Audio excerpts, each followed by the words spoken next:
High everyone, welcome to my YouTube channel cinema stuck. আমি অভিষেক। আজকে আমরা কথা বলবো বেঙ্গলি বক্স অফিসে, মানে ওয়েস্ট বেঙ্গলের বক্স অফিস নিয়ে। ডাঙ্কিয়া সালারকে আমি আলাদা রাখছি, কারণ এই দুটো আলাদা ল্যাঙ্গুয়েজের ফিল্ম আছে, তো আমি এইগুলো আলাদাভাবে নিয়ে একটা ভিডিও, সেপারেট ভিডিও বানাবো। এখানে কাবুলিওয়ালার প্রধানের বক্স অফিস নিয়ে কথা বলবো। এখানে মানে ওয়েস্ট বেঙ্গলে কাবুলিওয়ালার প্রধান খুব ভালোভাবে চলছে। কালকে অলমোস্ট প্রচুর হাউসফুল গেছে, মানে সবাই এই দুটো ফিল্মকে দেখার জন্য বেশি প্রেফার করেছে কাবুলিওয়ালার প্রধান। তো এই দুটো ফিল্ম কিন্তু কালকে যেভাবে বক্স অফিস জেনারেট করেছে, সেটা কিন্তু খুবই একটা মানে আমার আমার পার্সোনালি মনে হচ্ছে যে খুব বড় একটা নাম্বার জেনারেট করেছে। কিন্তু কথা হচ্ছে, আমার যেটা প্রবলেম হচ্ছে সেটা হলো বক্স অফিসটা এখানে দেখায় না কেন, কোনো ট্রেড অ্যানালিসিস যেহেতু নেই। তো ভাই আমার মতে তো তোমরা দেখাও, মেকার্স যারা আছে তারা দেখাও, শুধু এখানে লিখে দিচ্ছে জাস্ট পোস্টার যে একটা করে দিয়ে দিচ্ছে কাবুলিওয়ালার ক্ষেত্রে যে রানিং সাকসেসফুলি, আর দেবদার ক্ষেত্রে ওখানে দিচ্ছে যে বছরের বড় ব্লকবাস্টার। আরে ভাই তোমরা বক্স অফিসটা দাও।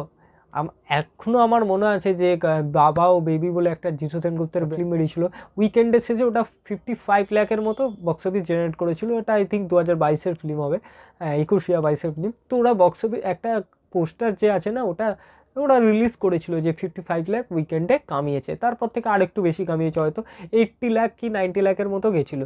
কিন্তু বাট এখানে তো কোনো পোস্টারই দিচ্ছে না যে কত কোটি কামিয়েছে, শুধু লিখে দিচ্ছে জাস্ট বক্স অফিস এই বছরের সেরা ব্লকবাস্টার।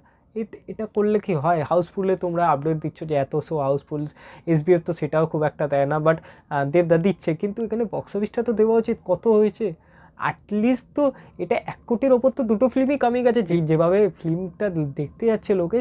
আমার মনে হয় এখনও পর্যন্ত 1 কোটির ওপরে কি 2 কোটির ওপরে চলে গেছে ফিল্মের বক্স অফিস, কিন্তু এখনও পর্যন্ত কোনো সাইটে, যে সাইটেই যাচ্ছি আমি সেই সাইটে ভুলভাল দিচ্ছে। একটা সাইটে কেউ দেখাচ্ছে 1.5 কোটি, একটাতে 5 কোটি, একটাতে 70 লাখ, একটাতে ফ্লপ, একটাতে এই যা পাচ্ছে দেখাচ্ছে। কারণ এখানে কোনো ট্রেড অ্যানালাইস নেই। এবার কারটা বিশ্বাস করবো না, কারণ 5 কোটি তো দেখে মনে হয় না, এবার হতেও পারে নাও হতে পারে, কিন্তু বেঙ্গলে অত বড় বক্স অফিস পুলটা নেই যে 5 কোটি টাকা 4-5 দিনের মধ্যে কামিয়ে নেবে।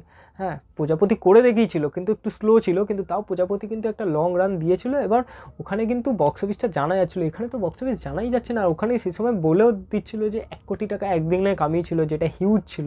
আই থিঙ্ক 25শে ডিসেম্বর না 31শে জানুয়ারি কিছু একটা হবে, যেটা হিউজ ছিল। কিন্তু এখানে তো তাও দেখাচ্ছে না, কিচ্ছু দেখাচ্ছে না যে কোন বক্স অফিস কত কী কামাচ্ছে, কত টাকা জেনারেট হচ্ছে বেঙ্গল বক্স অফিসে আসছে, কিছুই দেখাচ্ছে না।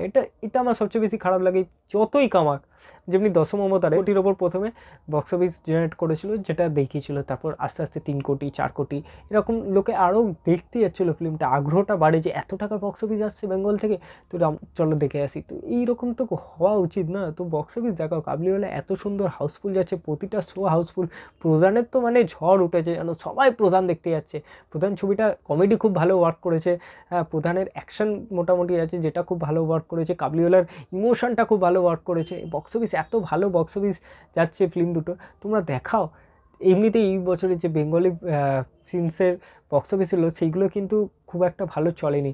রক্তবীজ, মিথিন মাসি, চেঙ্গিস, আর এই লাস্টের দিকে এই দশম অবতার, এইগুলো ছাড়া কিন্তু সেভাবে কিন্তু কোনো বক্স অফিসে ফিল্ম কিন্তু চলেনি। কিন্তু হ্যাঁ, এই দুর্গ রহস্য, এগুলো কয়েকটা ফিল্ম চলেছে মোটামুটি করে, কিন্তু এর থেকে বড় হিট কিন্তু নেই দশম অবতার বাদে। তো এই দুটো ফিল্ম এত ভালো একটা হিট হয়েছে বছরের শেষে, যে তোমরা বক্স অফিসের রিপোর্টগুলো দাও ঠিকঠাক মেকার্সদের দিয়ে। কারণ এখানে তো কোনো ট্রেড অ্যানালাইসিস নেই যে এই ট্রেডরা বলে দেবে যে এত টাকায় এই দিনের কালেকশন হলো, এই দিনের কালেকশন, এই ছবিটার ভার্ডিক্ট কোনটা হবে, সেইগুলো কিছুই তো এখানে জানা যায় না। তো এখানে বক্স অফিস নিয়ে আগ্রহই থাকে না। আর আগ্রহ বক্স অফিস নিয়ে একটা বিশাল আগ্রহ হলে তবে কিন্তু অনেক মানুষ কিন্তু বক্স অফিস দেখে ফিল্মটা দেখতে যায়। অনেক মানুষ এরকম আছে, কারণ আমি দেখেছি সাইটগুলোতে, যেমনি হিন্দির কিছু সাইট আছে, ওখানে তামিল, তেলেগু, মালায়ালি সব ফিল্মের বক্স অফিস ওখানে দেওয়া থাকে। তো ওখানে কিন্তু অনেক মানুষ ভিজিট করে ওই সাইটটায়, কারণ দেখে যে বক্স অফিসে কোন বইটা সবচেয়ে বেশি চলছে। বক্স অফিসে চললে তবেই কিন্তু অনেক লোকে দেখতে যায়। এমনি বলছি না যে এই দুটো ফিল্ম খারাপ হয়েছে, ভালো হয়েছে, কিন্তু বক্স অফিস নিয়ে তো একটা থাকা দরকার, যে বক্স অফিস দেখেও তো লোকে দেখতে যায় যে এই ছবিটা বক্স অফিসে কেন করলো। একটা হয় না যে একটা মনের মধ্যে ভাবনা আছে যে কেন এত টাকা কামালে, দেখে আসিছ। তো এই টাইপের জিনিসও তো হয়। বক্স অফিস এখানে দেখায় না, আগ্রহটা বাড়বে কোথা দিয়ে? বাঙালি সিনেমার, বেঙ্গল সিনেমার আগ্রহ বাড়বে কোথা দিয়ে? তোমরা ঠিকঠাক করে বক্স অফিসও দাও না। তোমাদের বক্স অফিসগুলো দেওয়া উচিত। এসবিএস এত বড় একটা ব্যানার, দেব এন্টারটেনমেন্ট ভেঞ্চার্স এত বড় একটা ব্যানার, তাও তোমরা বক্স অফিস দিতে পারছো না। আমি যতদিন ফলো করছি বুক মাই শোগুলো, ততদিন আমার মতে কাবুলিওয়ালার প্রধান কিন্তু 3 কোটি টাকার ওপর বক্স অফিস হয়ে যাবার কথা। তো তোমরা পোস্টারগুলো দাও, তোমরা মেকার্সরা জানো যে কত টাকা বক্স অফিসে কালেকশন হচ্ছে, কবে সেই মাল্টিপ্লেক্স চেনের বক্স অফিস রিপোর্ট আসবে, হ্যাঁ কবে সেই সিঙ্গল স্ক্রিন চেনের বক্স অফিস রিপোর্ট আসবে, সেগুলো দেবো। ভাই তোমরা দেখিয়ে দাও না, তবে তো আরও আগ্রহ বাড়বে, সাধারণ অডিয়েন্সে আরও আগ্রহ বাড়বে বেঙ্গল সিনেমা নিয়ে, যে হ্যাঁ ভাই এই দুজন বড় বড় সুপারস্টার তারা বক্স অফিসে এত ভালো একটা ফিল্ম ডেলিভার করেছে, দুটো ফিল্ম, আর তোমরা বক্স অফিস দিচ্ছ না, শুধু জাস্ট হাউসফুল হাউসফুল হাউসফুল। আরে ফেকও তো হতে পারে, অনেকেই বলছে, যারা আমি আমি কাউকে ছোটো করছি না, জিদ্দার ফ্যান যারা আছে আমার বন্ধু, তারা বলছে যে এ তো ফেক বক্স অফিসে তো দিচ্ছে না। ভাই এটা ঠিক, কিন্তু এগুলো ফেক না। বেঙ্গলে এখানে ফেক করে কি হবে, কি হচ্ছে, কিছুই হবে না এখানে ফেক করে। কি সালার দেখো, সালারে কি হয়েছে, 500 কোটি 2-3 দিনে 500 কোটি নাকি কামিয়ে নিয়েছে, এরকম একটা পোস্টার দিয়েছে, যেটা সত্যি কথা ওটা ফেক। কারণ 500 কোটি কামায়নি, কারণ ওখানে ফেক সবাই ধরে নিয়েছে, কারণ এখানে ট্রেড অ্যানালাইসিসরা আছে, যে ওরা দেখিয়ে দেয় যে এত টাকা কামিয়েছে 3 দিনে। আই থিঙ্ক 250-300 কোটি টাকা ওয়ার্ল্ড ওয়াইড গ্রস ছিল, সেটা 500 কোটি টাকা কামিয়ে দিয়েছে, ফেক বক্স অফিস দেখিয়েছে। কিন্তু পরে কিন্তু ওটাকে ধরা হয়েছে আর ওটা ডিলিট করে দিয়েছে ওই পোস্টারটা। কিন্তু এখানে তো তোমরা কিছুই দেখাচ্ছ না। আর এখানে কোনো ট্রেড অ্যানালাইসিসরা খুব ওইভাবে জানতেও পারে না, কারণ ওদের অতটা বেঙ্গল নিয়ে, কি বেঙ্গলি ল্যাঙ্গুয়েজ নিয়ে কিন্তু খুব একটা কারোর অত আগ্রহ নেই। তাই জন্য কেউ অত সার্চও করে না, বেঙ্গলি সিনেমা কত কী কামালো কী করলো কেউ অত সার্চ করে না। কিন্তু এটা হওয়া দরকার, তোমরা যতক্ষণ না দেবে না, মেকার্সরা আস্তে আস্তে দিক, তারপর দেখবে একটা করে সাইট হবে, সাইট হয়েছে অনেক, কিন্তু কথা হচ্ছে সেগুলো কিন্তু আমরা বিলিভ করতে পারছি না, আমরা ট্রাস্টটা করতে পারছি না যে ওটা সত্যিই কি অত টাকা কামিয়েছে।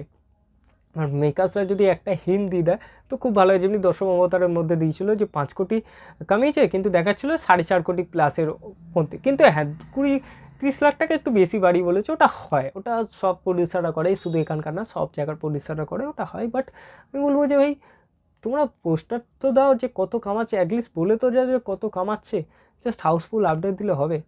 একটা বক্স অফিস না দিলে মানুষের আগ্রহ কোথা দিয়ে বাড়বে। এবং সেকেন্ড উইক চলতে গেল, হ্যাঁ এখনও পর্যন্ত যা হাউসফুল এসছে মিনিমাম 2-3 কোটি প্লাস তো হয়ে যাবে দুটো ফিল্ম দিয়েই। প্রধান আরও একটু বেশি হবে, কিন্তু দুটো ফিল্মই খুব ভালো টক্কর দিয়েছে নিজেদের মধ্যে, তো বক্স অফিসগুলো দেওয়া উচিত। আমার মনে হয় এগুলো দেওয়া উচিত মেকার্সদের কাছ থেকে, যেটা আমার মনে হয় যে এটা ওরা ঠিকই করছে না। কারণ এইগুলো না এলে কিন্তু লোকে কথা বলবে না। এই বক্স অফিস কিন্তু একটা খুব বড় ফ্যাক্টর, লোকে এই বক্স অফিস দেখেই ফিল্ম দেখতে যায়, কিন্তু অনেকেই আছে বক্স অফিস দেখে ফিল্ম দেখতে যায়। আমার মতে এটা করা উচিত। তো লাস্টে একটা আপডেট আছে, সেই আপডেটটা হলো 2024-এ আবার এই 3 জন আসতে চলেছে, মানে অভিজিৎ সেন, অতনু রায় চৌধুরী, দেব দা, আবার 3 জন মিলে কিন্তু আসবে 2024-এর ডিসেম্বরে। এইরকমই একটা ফিল্ম নিয়ে আই থিঙ্ক আসতে পারে, ইয়া কী ফিল্ম নিয়ে আসে সেটা তো অ্যানাউন্সমেন্ট তারা করেই দেবে। তো আবার তারা একসাথে আবার একটা হিট দিতে আসবে, মানে 3 নম্বর হিট তো হয়েই গেল, এটা তো বড় হিট হয়েছে। এবার জানি না প্রজাপতির রেকর্ড পার করতে পারবে কিনা, ইয়া টনিকের রেকর্ডও পার করতে পারবে কিনা, কারণ এখনও পর্যন্ত বক্স অফিসে কোনো রিপোর্ট তো দেখতে পাইনি, আর মাল্টিপ্লেক্স চেনেরও কোনো রিপোর্ট আসেনি। এবার আসলে বুঝতে পারবো। যাই হোক, দেখা যাক আগের প্রিভিয়াস ফিল্মের দুটো রেকর্ড পার করতে পারে কিনা। কিন্তু এরা 3 জন কিন্তু আবার আসতে চলছে ডিসেম্বরে। তো দেখা যাক এবার তারা কি নিয়ে আসে, নতুন কোনো সাবজেক্ট ট্রাই করে নাকি সেই আবার এই জনরার মধ্যেই তারা খেলে কি না, ওটাই দেখার বিষয়। তো এটাই ছিল আমার বক্স অফিস নিয়ে কথা আর লেটেস্ট আপডেট।